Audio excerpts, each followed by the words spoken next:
Mr. Bahr. I'd like to offer Resolution B, which would approve these vehicles without the biofuel conversion. Thank you. There's support. Support from Mr. Macon. Madam President. Yes, Mr. Bahr.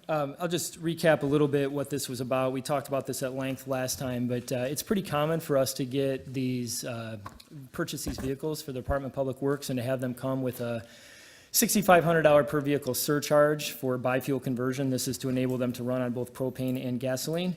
And while I don't question at all the intent of those who put this in place when it was first put in place, I've often wondered whether that pays for itself. And the question came up a couple meetings ago, and I'd done a little bit of research, and since then we've had some excellent communication from the Department of Public Works, providing a lot of data that, in a more official sense than the back of the notepad calculations I was able to do. But I'm actually, having studied what they provided us at length, it actually was remarkably close to what I had come up with. Bottom line is this: the fuel cost between gas and propane is virtually identical. Fuel economy of gas is actually a little bit better. When you look at the overall operational costs, even taking into account the benefits of the propane and the less frequent maintenance, it's the payback on these biofuel conversions is just short of 7 years, and we tend to own these vehicles for 7 to 9 years.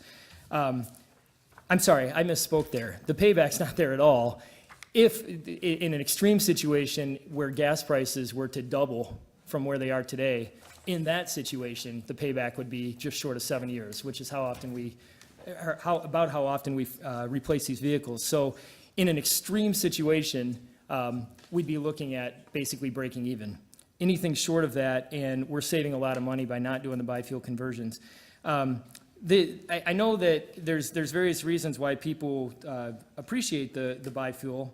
I would just say this, though, without going into a lot of that, I'll just say that when it comes down to it, if I were purchasing my own vehicle and I had worked with the dealer and I'd gotten to the end and I knew what my price was going to be, and then they said, oh, would you like to pay another $6,500 to get a 10% emissions benefit, which, by the way, we don't get a good chunk of that because most of that benefit's seen as startup, and we run our vehicles on gasoline at startup.